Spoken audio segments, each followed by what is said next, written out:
자, 오늘은 주제 설교 두 번째 시간입니다. 말씀의 제목이 기도는 무엇이다. 렌즈이다. 렌즈의 기능이 뭐죠, 여러분? 우리 이게 안경 끼는 것도 이거 렌즈죠, 렌즈. 안경의 기능은 두 가지예요. 첫째는 바로 보게 하는 거예요. 바로 보게 하는 거. 그리고 그 바로 봄을 통해서 정확한 것을 판단케 하는 기능을 가졌어요. 그렇죠? 네. 안경 벗고 돌아다니다 실수할 때가 굉장히 많아요. 인사 안 한다 그러고 싸가지 없다 그러고 이런 소리 뭐 이렇게 또 인상이 좀 더럽다 그러고 왜냐하면 이렇게 안 보이니까 항상 이러고 그래야 이제 좀 조금이라도 더 선명하게 볼 수 있으니까. 그러니까 렌즈라는 기능은 바로 보게 하는 기능이고 정확하게 하는 기능이에요. 자, 그러면 왜 이것을 앞에 기도라는 수식어를 붙였는가? 우리 성도들에게 기도는 마치 생명과 호흡 같은 신앙의 기능이기 때문에 이건 너무너무 중요하죠. 그래서 중요한 만큼 가장 오해가 많이 벌어져 있는 신앙의 현장이 기도의 현장이기도 합니다. 보통 한국 사람들에게 기도란 압도적인 이미지가 뭐냐 하면 지성이면 감천이라는 이미지입니다. 근데 그런 것이 기도라면 여타 꼭 기독교가 아니래도 일반 종교에도 기도의 기능은 그런 거예요. 사람이 정성을 들여서 정성을 쌓아야 신이 감동을 해서 인간의 니즈를 채워준다. 뭐 이런 것이 기도의 보편적 이미지란 말이에요. 마찬가지입니다. 우리 기독교인들에게도 기도를 마치 그런 식으로 곡해하거나 이해를 잘못 갖고 있는 경우들이 참 많습니다. 그래서 오늘은 산상설교 중에 예수님이 가르쳐 주신 기도를 중심으로 보통 우리가 주 기도문이라고 하죠. 그러니까 그것은 정확히 주님이 하신 기도문이 아니에요. 주님이 가르쳐 주신 기도문이지 주님이 그렇게 기도했다는 말이 아니에요. 자, 그 기도문을 중심으로 우리가 바르게 시각을 좀 교정하고 뭘 정확히 봐야 될 것인가에 접근을 좀 해보도록 하겠습니다. 우선 몇 절을 보시냐 하면 9절을 보세요. 9절. 그러므로 너희는 이렇게 기도하라. 자, 여기서부터 여러분들이 시작. 하늘에 계신 우리 아버지여, 이름이 거룩히 여김을 받으시오며 나라가 임하시오며 뜻이 하늘에서 이루어진 것 같이 땅에서도 이루어지이다. 예, 우선 첫 번째로 9절에 하늘에 계신 우리 뭐죠? 아버지요. 자, 이것은 산상설교라는 새로운 하나님의 나라의 윤리 속에 공동체에게 가르쳐준 공동체의 기도문이에요. 그런 커다란 기초에서 오늘 본문을 봐야지 해석에 비틀림이 없어집니다. 자, 그러면 예수님이 기도를 가르치는데 원문에 보면 파텔 이 단어가 제일 앞에 있어요. 이 파테르라는 말은 아버지라는 뜻입니다. 아버지요. 이걸 첫 글자에 놔요. 자, 혹시 여러분들은 이제 오늘 이 3부 예배가 대부분 이제 젊은이들이 많이 계신데 아버지 또는 아버지 하면 어떤 느낌이 탁 먼저 이렇게 전체 이미지로 떠오르십니까? 저도 한번 설교를 준비하면서 떠올려 봤어요. 아버지 하면 나한테는 어떤 그림일까? 어떤 존재일까? 근데 좀 슬프게도 별로 추억도 기억도 없어요. 뭐 간간히 제가 설교 시간에 말씀드렸던 것처럼 저는 학교 들어가기 전에, 초등학교 들어가기 전에 아버님이 갑작스러운 질환으로 일찍 떠나셨어요. 그게 얼마나 어머니도 힘들었겠어요. 근데 저도 어쩌다 이제 장남으로 태어나가지고 엄청 힘들었어요. 어머님이 힘든 모습을 또 지켜봐야 되고, 뭐 집안에 고만고만한 사남매가 어머니 돈 벌러 나가시면 텅 빈 집에서 아웅다웅 다투고 싸우고 지들끼리 그냥 끓여 먹고 이러니까 그 생활이라는 게 어떻겠어요. 그리고 이제 또 고등학교 과정에서 또 중퇴하고 자퇴하고 그러면서 공장 생활하고 이 나이 먹도록까지 오는 가운데 내게 아버지의 부재는 뭘까? 근데 딱 한 문장밖에는 걸러지질 않더라고요. 참 너무 힘들었다. 제게 아버지의 부재는 그냥 너무 힘들었다라는 생각밖에 나질 않아요. 그러니 조금 부족한 아버지라도 여러분 아버지가 있는 게 얼마나 복인지 아세요? 예?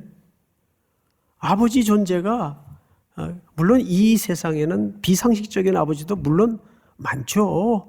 그러나 그런 연약한 아버지일지라도 아버지가 있다는 것은 어마어마한 보호막이고 벽이 든든한 지지대예요. 그런데 오늘 예수님께서 우리에게 첫 번째로 가르쳐 주는 게 뭐냐면 창조주이시요 만물의 주재권을 가지고 계신 그분이 우리 아버지래요. 놀랍지 않으세요? 이렇게 어마어마한 얘기를 하는데 표정들은 별로. 저는 그 하나님 아버지를 고등학교 때 만났어요. 고등학교 끝날 무렵에. 물론 그전에도 신앙생활은 했었지만은 그분을 정말 아버지로 만나는 것이 고등학교 3학년 때였어요. 그때부터 제 운명은 바뀌었죠. 길도 달라졌고. 근데 그 아버지는 우리에게 어떤 아버지냐 하면 청구서 내밀면 늘 그냥 들어만 주는 그런 아버지가 아니에요. 야고보서 1장을 한번 볼까요? 너희 중에 누구든지 지혜가 부족하거든 모든 사람에게 어떻게 주시고 후히 주시고 꾸짖지 아니하시는 하나님께 구하라. 이 하나님이 우리 아버지란 말이에요. 그리하면 주시리라. 여기서 우리에게 그분은 어떻게 주신다고 돼 있죠? 후히 주신다고 돼 있어요. 여러분, 이 후히 준다는 말은 그저 10만 줘도 되는데 2개, 3개 더 얹어서 12, 13을 준다, 넉넉하게 준다, 이런 단순한 개념이 아니에요. 제가 야고보서 강의를 할 때 여러분들과 이 말씀을 틀림없이 나누었었어요. 여기 후히 준다는 개념은 이런 뜻입니다. 하나님은 우리에게 찐 사랑을 가졌기 때문에 항상 우리에게 최고의 것을, 최상의 것을 주기 위해서 전념하고 계신다, 그 뜻이에요. 그거를 조금 이렇게 매가리 없이 번역을 해놨어요. 후히 주신다. 이게 그런 우리가 생각하는 후히라는 개념이 아니고 하나님은 우리에게 최고의 것을 주시기 위해서 늘 우리를 향하여 전념하고 계신다. 여러분, 하나님이 그런 아버지이심을 믿으셔야 됩니다. 육신의 아버지도 상식선에서 그렇잖아요. 제가 이제 우리 딸한테 큰 교훈을 하나 배운 게 있어요. 얘가 정말 고가의 제가 아주 너무 사랑하는 뭐를 그냥 손 쓸 수가 없을 정도로 망가뜨렸어요. 저는 미쳐버리는 줄 알았어요. 그래서 그 개를 밑에다가 아기 때죠, 아기 때 카페트에다 내려놓고 너 여기 뭐가 들었는지 알아? 왜 이랬어? 얘가 평소 아빠의 그런 모습을 본 적도 없고 그렇게 화내는 걸 얘가 처음 겪으니까 얼마나 당황했겠어요. 그러니까 얼굴이 실룩 울먹울먹 하더니 드디어 빵 터졌어요. 그리고 나서 그 다음 동작에 저는 깜짝 놀랐어요. 아빠! 그러면서 제 품으로 확 달려들더라고요. 아빠 그러면서. 그래서 제가 저리가 이 기집애야. 그랬겠어요? 제가 그랬겠어요? 아이고 놀랬어. 그리고 등 한번 쓰다듬어 주면서 다시는 거기 올라가지 마라. 그걸로 끝난 거예요. 예? 그 이상 무슨 걔하고 대화가 필요해요. 아빠 그러면서 울면서 달려드는데 그래도 얘가 뭘 하나 알았죠? 우리 아빠가 나한테 뭐 그렇다고 호적 정리하자 뭐 그런 아버지가 아니라는 걸 얘가 너무 잘 알거든요. 아빠가 얼마나 자기를 이뻐하고 사랑하고 하는지를 얘가 너무 잘 알거든요. 그러니까 지금 아빠의 그 험악한 표정 앞에도 아빠 품으로 달려드는 거예요. 결국 최고의 지혜가 뭔지 아세요? 아버지 저 좀 살려주세요. 아버지 저 좀 도와주세요. 이게 최고의 지혜입니다, 여러분. 그래요, 안 그래요? 그걸 배우라는 거예요. 예수님이 하늘에 계신 우리 아버지요. 아버지요. 여러분들이 아직도 하나님이 창조주요 주권자에만 머물러 있습니까? 아버지로 들어가 있습니까? 누가복음 15장에 둘째 아들이 언제 풍성해지고 넉넉해지고 온전해지지요? 예. 아버지 집으로 들어가 아버지의 품에 안기는 순간 그걸로 끝난 거예요. 뭘 털어먹건 들어먹건 거지꼴이 돼갖고 오던 그건 아무 이유가 되지 않습니다. 어쨌든 아버지 품에 안기는 순간 끝난 거예요. 그래서 우리 기도의 최고의 언어는 하나님을 뭘로 부르는 거예요? 아버지, 아버지. 오늘도 그 아버지께 여러분들의 모든 가슴에 시시콜콜한 사연까지 털어놓을 수 있기를 바랍니다. 근데 많은 분들이 이제 기도는 일 날 때만 기도하는 줄 알아요. 그래서 일 날 때만 찾아오는 사람들 보면 좀 불안해요. 어떤 무슨 일이 있나. 근데 원래 아버지와 아들은 이 관계 개념이잖아요. 그러면 아버지와 아들이 무슨 큰일 날 때만 만납니까? 이번엔 또 무슨 일이냐? 그럴 때만 만나요? 그렇지 않거든요.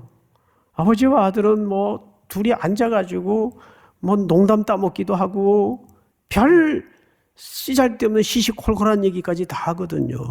진짜 하나님을 아버지로 만날 수 있는 중요한 태도는 엄청난 일 났을 때만 면담하지 말고 시시콜콜한 것까지 기도할 수 있을 때 그게 진짜 신앙이에요. 믿습니까? 자, 두 번째. 성경을 좀 보십시다. 나라가 10절입니다. 나라가 임하시오며 뜻이 하늘에서 이루어진 것 같이 땅에서도 이루어지이다. 자, 여러분. 두 번째입니다. 두 번째가 뭐냐 하면 뜻이 하늘에서 이룬 것 같이 땅에서도 이루어진대. 좀 이렇게 잘 안 잡히죠. 개념이 추상적이잖아요.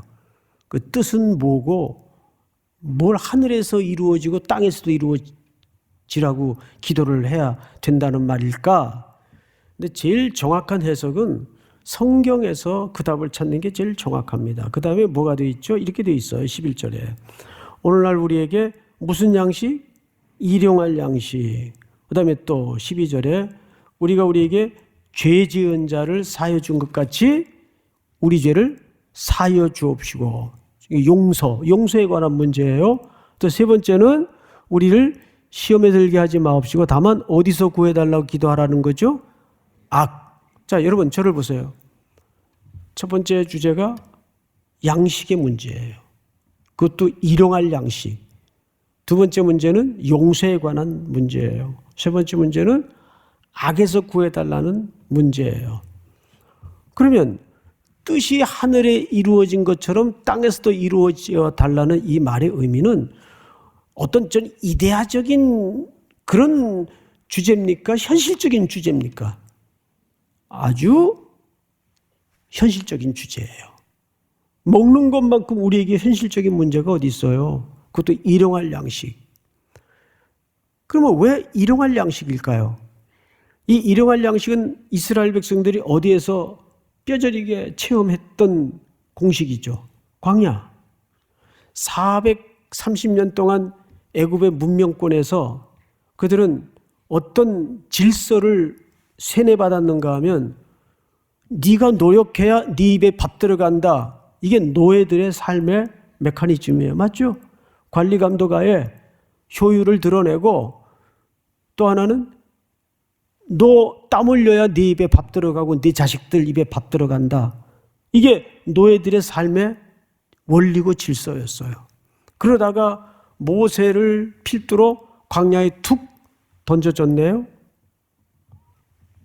아무것도 없어요. 광야. 씨 한 줌 뿌릴 곳이 없는 곳이 광야예요. 또 어디 농사도 못 져요. 구름 따라 불기둥 따라 돌아다녀야 되는 그런 삶이기 때문에 어디다 씨를 뿌려요.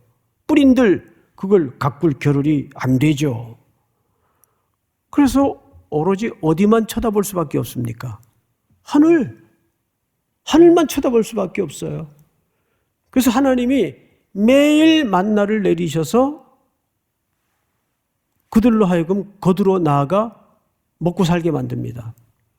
이런 생각을 해볼 수 있잖아요. 그럼 그렇게 이왕 하실 거면 1년치 왕창 주어서 쌓아놓고 모아놓게 해서 매일 거두러 나가는 수고로움을 좀 덜어줄 수는 없었는가? 몇 가지 이유가 있죠. 첫째,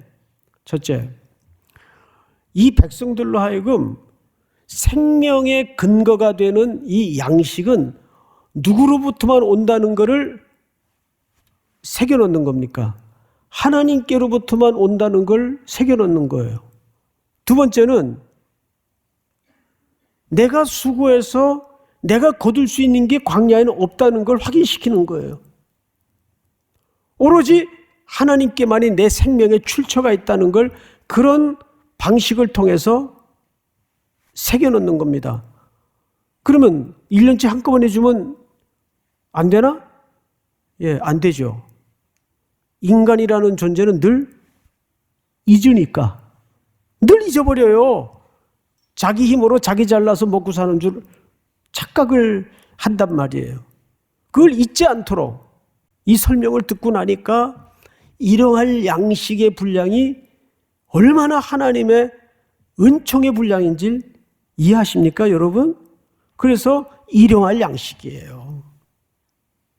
그러면 두 번째 주제가 용서의 문제예요.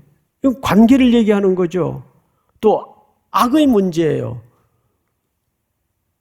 이건 우리의 근본적인 심령의 문제를 지적하는 거죠. 그러면 일용할 양식, 용서의 문제, 악의 문제, 이 세 개 공통 지점이 뭡니까? 예, 이 세 개의 공통 지점은 우리의 한계, 우리의 연약함을 폭로시키는 거죠. 우리가 얼마나 한계를 가진 존재인가? 우리가 얼마나 유한하고 그리고 늘 죄에 넘어질 수밖에 없는, 우리가 완벽하다고 그런 기도할 필요가 없죠. 자기 힘으로 먹고 살면 되는데 뭐. 근데 일용할 양식의 문제도 그래요. 세상에서 비즈니스 하는 사람들이 수고한 대로 거두면 얼마나 좋겠어요. 정말 누구보다도 열심히 들고 뛰었는데 돌아오는 건 마이너스, 부채, 부도, 파산, 이런 결과를 얻어들 때가 얼마나 많아요. 그래서 이런 일용할 양식의 문제라든지 용서의 문제라든지 죄악의 문제는 우리가 얼마나 연약한 피조물로서 하나님 앞에 유한한 존재인가. 동시에 그분의 보호와 그분의 인도와 그분의 거두심 없이는 우리는 어찌 한 걸음도 호흡도 내뱉을 수 없는 연약한 존재라는 걸 매일 직시하고 살라고 말이에요. 자, 그러면 이제 한 가지. 여러분 지금 주기도문 마태복음판에서 여러분 눈에 제일 많이 이렇게 얻어 걸리는 단어가 뭐라고 보세요? 어떤 단어가 제일 많이 눈에 띕니까? 자, 제가 한번 읽어볼게요. 9절. 그러므로 너희는 이렇게 기도하라. 하늘에 계신 우리 아버지여, 이름이 거룩히 여김을 받으시오며 나라가 임하옵시고 뜻이 하늘에서 이룬 같이 땅에서도 이루어지다. 오늘 우리에게 일용할 양식을 주옵시고 우리가 우리에게 죄 지은 자를 사하여 준 것 같이 우리 죄를 사하여 주옵시고 우리를 시험에 들게 하지 마옵시고 다만 악에서 구하옵소서. 자, 어떤 단어가 제일 많이 나왔어요? 그렇죠. 우리라는 단어예요. 제가 서론에도 말씀을 드렸지만 이 기도문은 새로운 탄생될 공동체를 위한 기도라 그랬어요. 그럼 여기 우리라는 단어는 뭘 강조하는 겁니까? 그 공동체를 강조하는 거예요. 오늘날 우리에게 일용할 양식을 달라고 기도하는데 이 우리 아버지에게 기도하는 거예요. 하늘에 계신 우리 아버지요. 그렇다면 옆에 한 형제가 지금 끼니를 못 채우고 허기진 채 굶어 죽어가는데 하늘에 계신 나의 아버지요, 오늘날 나에게 양식을 주옵시고 이런 기도를 할 수 있냐 말이에요. 구약에 다니엘이라는 인물이 있어요. 이분은 포로로 붙들려 갔다가 선지서들의 예레미야의 특별히 글을 읽고 이런 기도를 드립니다. 9장을 한번 볼까요? 주여 구하옵나니 주는 주의 공의를 따라 주의 분노를 주의 성 예루살렘 주의 거룩한 산에서 떠나게 하옵소서. 이는 우리의 죄와 우리 조상들의 죄악으로, 조상들의 죄와 이렇게 하지 않았어요. 백성들의 죄와 이렇게 하지 않았어요. 우리의 죄와 우리 조상들의 죄악으로 우리가 이 풀모의 역사에 던져졌나이다. 그 회개의 기도를 본인이 하고 있어요. 그러니까 적어도 다니엘은 그 백성들이 조상들이 짓던 죄악의 시대와는 사실상 동떨어진 인물이고 상관없는 인물이에요. 그런데 조국의 패망의 고난의 원인을 선지자들의 글을 통해서 깨닫다가 그는 공동체의 참여의 기도를 드립니다. 그리고 다음 절을 볼까요? 그러하온즉 우리 하나님이여, 지금 주의 종의 기도와 간구를 들으시고 주를 위하여 주의 얼굴빛을 주의 황폐한 성소에 비추시옵소서. 영광의 회복을 위해서 이 후손들이 지금 기도하고 있는 거예요. 우리는 공동체적인 연대감을 가지고 조국교회도 바라봐야 됩니다.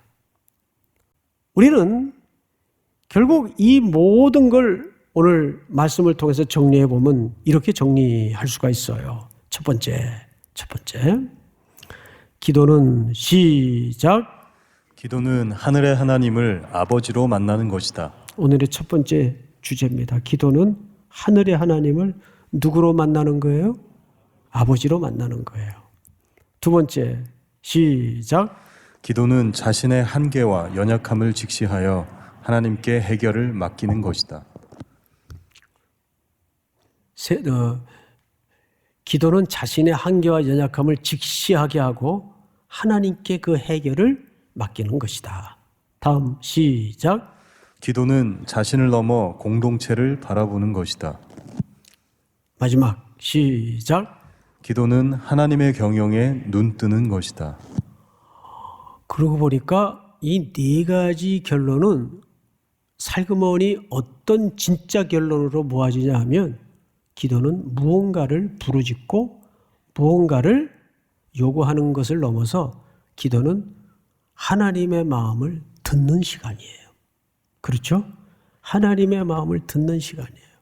오늘 이 복된 간구가 여러분들의 기도의 렌즈가 새로워져서 평생 주님을 아버지로 만나는 즐거움과 행복이 있기를 축복합니다.